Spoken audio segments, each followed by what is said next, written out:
Imagine, it's the 70s or the 80s and you're in Japan, a newly established economic powerhouse that has gained a reputation for being disciplined, well organized, and highly educated.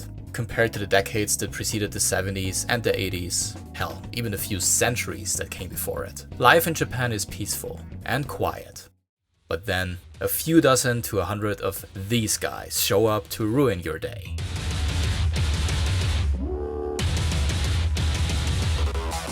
The Bosozoku, a group of Japanese bikers that represents one of numerous subcultures that were allowed to prosper during the difficult yet hopeful post-war era of Japan.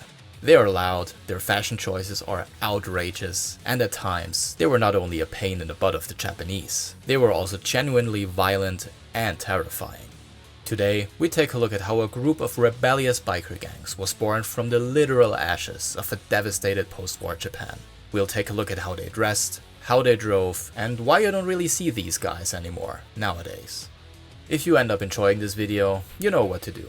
Hit the like button, subscribe if you want more Japanese history and crime content, and if you're feeling especially generous today, then check out the Patreon page and consider supporting me, starting at only $1 per month. With that out of the way, let's get this thing started. This is the history of the Bosozoku, Japan's kamikaze biker gangs.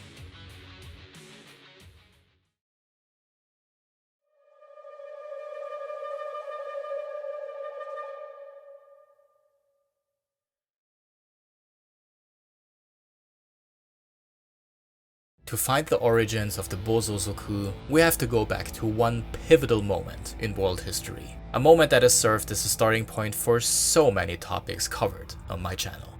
World War II. More specifically, the Kamikaze Special Attack Unit of pilots employed by Japan during the war plays an important role during the early history of the Bosozoku biker gangs. When the war officially ended in September of 1945, kamikaze attacks were no longer required. Surely, numerous kamikaze pilots who had not yet been sent into combat at the time breathed a sigh of relief when Japan signed the surrender aboard the USS Missouri. The youngest of these pilots were only 17 years old after all, and in many cases had only joined the kamikaze unit purely out of peer pressure. Then there were those who couldn't wait to finally give their lives for both their country and its divine emperor. In some cases, this enthusiasm could be attributed to fanaticism or patriotism. In other cases, kamikaze pilots were merely looking for a thrill, even if it meant that they would die in the process. With the surrender and the subsequent dismantling of the Japanese army, these thrill seekers were now left without the chance to participate in what they considered to be a noble and exciting sacrifice. Starting in the 1950s, ex-kamikaze pilots across the country started banding together, looking for a new source of adrenaline, a source that they would find out on the streets of Japan. The motorcycle would be the perfect choice of vehicle for this endeavor. Not only were they fairly affordable, the Japanese economy had only just started to recover, after all, but the Japanese car industry also needed 1 or 2 decades more to truly find its footing. Motorbikes were also more thrilling and dangerous than cars, and they also allowed a group of bikers to ride in formation, surely a source of both nostalgia and excitement for the most dedicated pilots of the former Japanese Imperial Army. These early post-war biker gangs would experience a slow but steady growth throughout the 50s and 60s, so much so that the public decided that they needed a catchy name that perfectly encapsulated the gang's trademark mix of fast, reckless driving in large groups, paired with the unbearable noise of their motorcycles. From now on, they would be known as Kaminari-zoku, or Lightning Tribes. The kamikaze bikers were soon joined by members that had nothing to do with the special attack unit. Some of them might not even have been born yet when the war ended. Some speculate that the second generation of the Japanese biker groups might have been inspired by the flood of Hollywood movies that made their way to Japan after the war. American movies at the time, especially westerns, often featured heroic outlaws as their main protagonists. Surely, this awakened the rebel in more than a few impressionable, young Japanese moviegoers. Getting a fairly inexpensive and equally dangerous vehicle would not only allow them to live out those thrilling, rebellious fantasies, but they would also get the chance to be part of a group of like-minded people. I can kind of understand the appeal. Whatever their inspirations might have been, the young rebels had almost completely replaced the aging kamikaze generation of riders by the early 1970s. With the phasing out of the generation that was merely interested in riding fast and making a lot of noise, violence slowly but surely crept its way into the Kaminari-zoku. Violence that was only amplified by the creation of different gangs.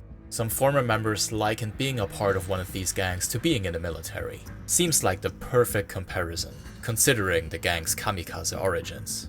Two of the biggest and most notable gangs that were established around this time were called Black Emperor and Spectre, who openly encouraged their members to disobey and even fight the police. Gangs also started claiming different territories for themselves and subsequently fought turf wars to defend such territory, where serious injuries or even death were not a rare occurrence.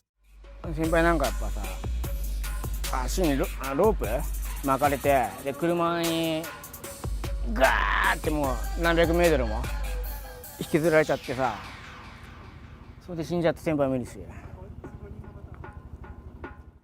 The former Kaminari-zoku were fast, reckless, and loud.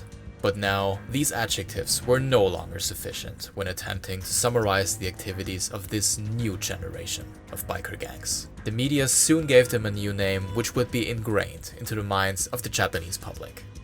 In 1972, a local TV station in Nagoya aired a report about the fight involving two rival biker gangs. For the first time ever, the word Kaminari-zoku was replaced by Bosozoku. The Soku part, meaning tribe, remained, while Bozo could be roughly translated as running out of control. Not only was the new name catchy and accurate, it also bore a striking resemblance to the term Boryokudan, an alternative name given to the Yakuza. Speaking of which, one could be forgiven for thinking that the Bosozoku were basically nothing more than Yakuza on bikes. Indeed, the similarities between the two types of gangs cannot be denied. In both cases, new recruits were motivated to join thanks to a certain degree of dissatisfaction with the societal structures of Japan. Both Yakuza and Bosozoku members often hoped to find a sense of belonging, as well as an outlet for their frustrations by partaking in gang activities. The same kind of rigid hierarchy that is synonymous with the Yakuza, a hierarchy which demands members to obey their elders and those of higher rank, could be found at the heart of most Bosozoku gangs. Bosozoku members, however, were usually much younger than their Yakuza counterparts. We are talking about teenagers, in many cases high school dropouts who had nowhere else to go. This age difference, however, was actually the main thing that brought the Yakuza and the Bosozoku together. Joining a Bosozoku gang was often nothing more than a gateway into the criminal life for teenagers, who were then recruited by the Yakuza in large numbers. At one point, it was estimated that 1/3 of all new Yakuza recruits were once affiliated with the Bosozoku. It's almost as if the biker gangs were merely talent scouts for the Yakuza. The most striking difference between the Bosozoku and the Yakuza was how they handled attention from the public and the media. The Yakuza, who were involved in many different kinds of businesses, and sometimes even politics, tried to stay out of the limelight, if possible. Well, in most cases, at least. The Bosozoku, on the other hand, were actively looking to get the attention of the media and the public. They didn't only play along with the whole Bosozoku branding that they received from the media, they also created their own unique fashion style, which immediately told onlookers that what they were looking at was indeed a member of the Bosozoku. Their uniforms, known as tokofuku or special attack clothing, feature an oversized jumpsuit, the same kind which was usually worn by laborers and sometimes even kamikaze pilots during World War II. This jumpsuit is often accompanied by a large overcoat, embroidered with kanji letters and logos that give insight into the biker's allegiance. Sometimes, symbols which are closely related to right-wing ideologies are used, which at first glance would imply deep connections between the Bosozoku and right-wing politics. In most cases, though, that is not really the case. The symbols are mostly just there to add some shock value. Throw in a headband, haremaki-style bandages, army boots, and maybe a medical mask, and boom, the Bosozoku style is almost complete. The only thing that's missing now is one of those crazy, rockabilly-inspired hairstyles that perfectly represent the Bosozoku lifestyle. If the haircut itself isn't crazy enough, bleaching your hair is a surefire way to stand out, especially in Japan. Bosozoku-style bikes, called kaisosha or modified vehicles, look just as crazy, if not even crazier, than the riders themselves. They represented an additional form of expression and were modified almost exclusively for style, instead of speed or power. Among the most popular types of motorcycles among the Bosozoku were the Honda CBX 400F, the Kawasaki Zephyr 400, and the Yamaha XJ 400.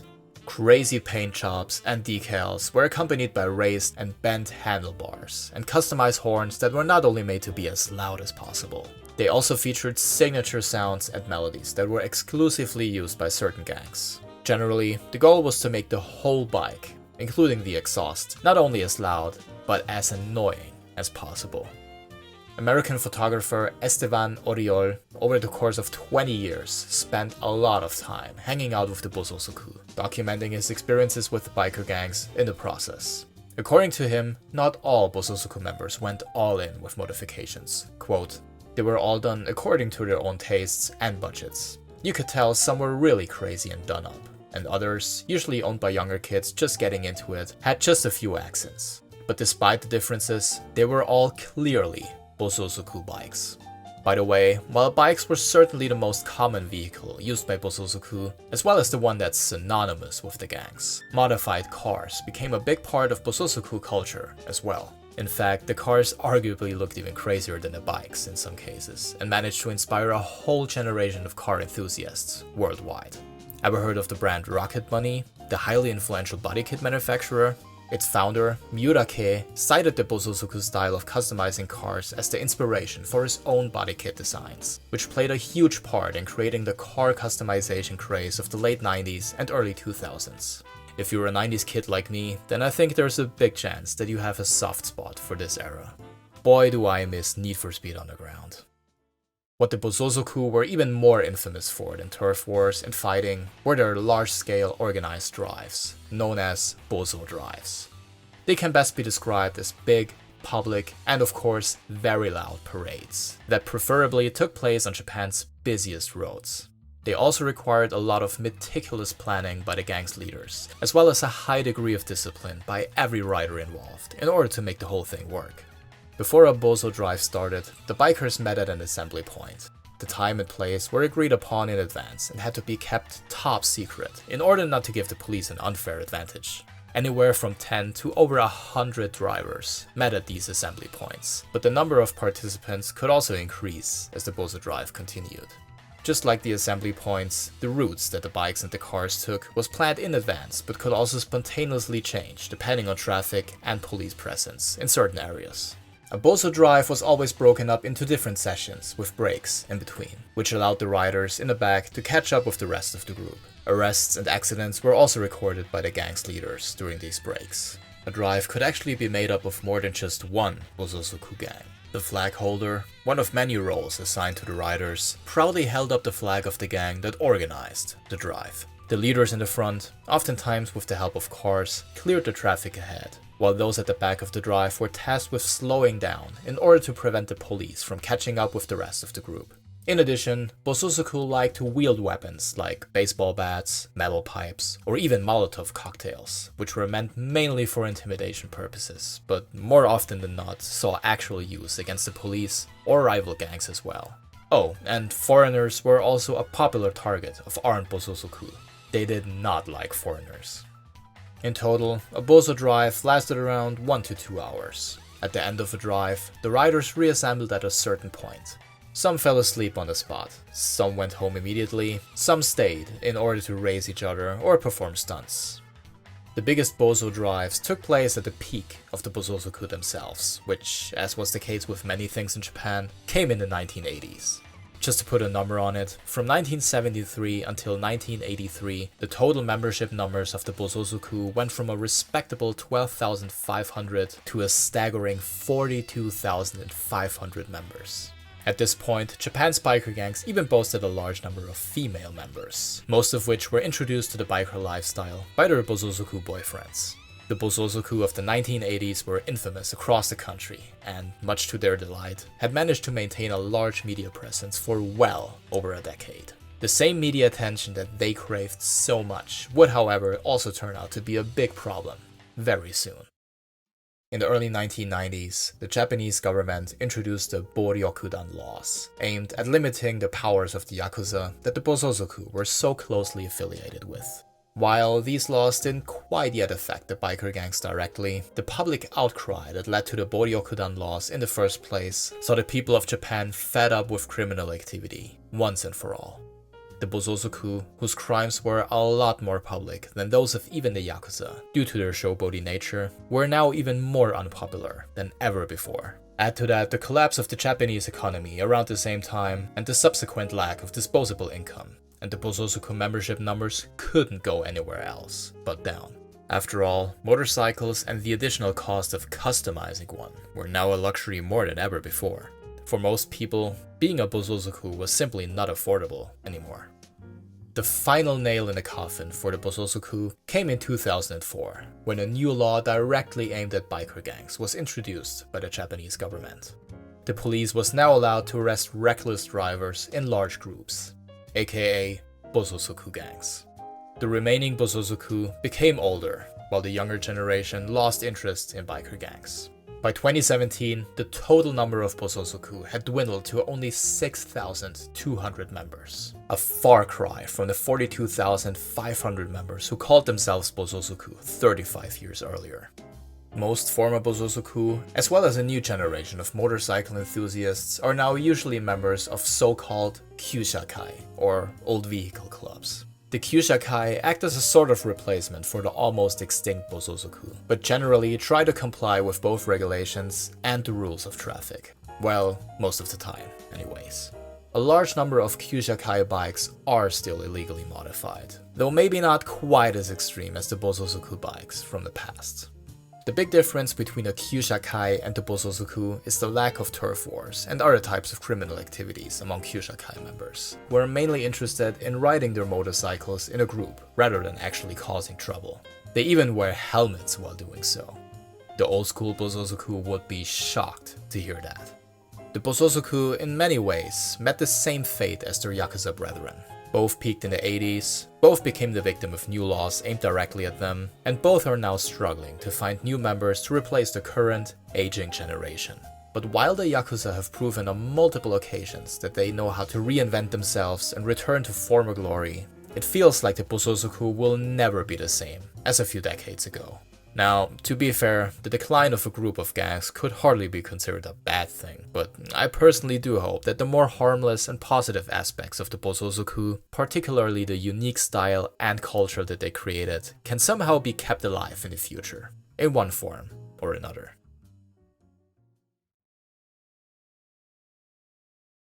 Are there any other Japanese gangsters or crime organizations that you would like me to cover in a future video?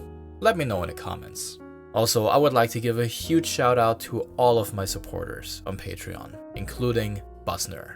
And to all of you who decided to finish this video, as always, thank you so much for watching. Sayonara.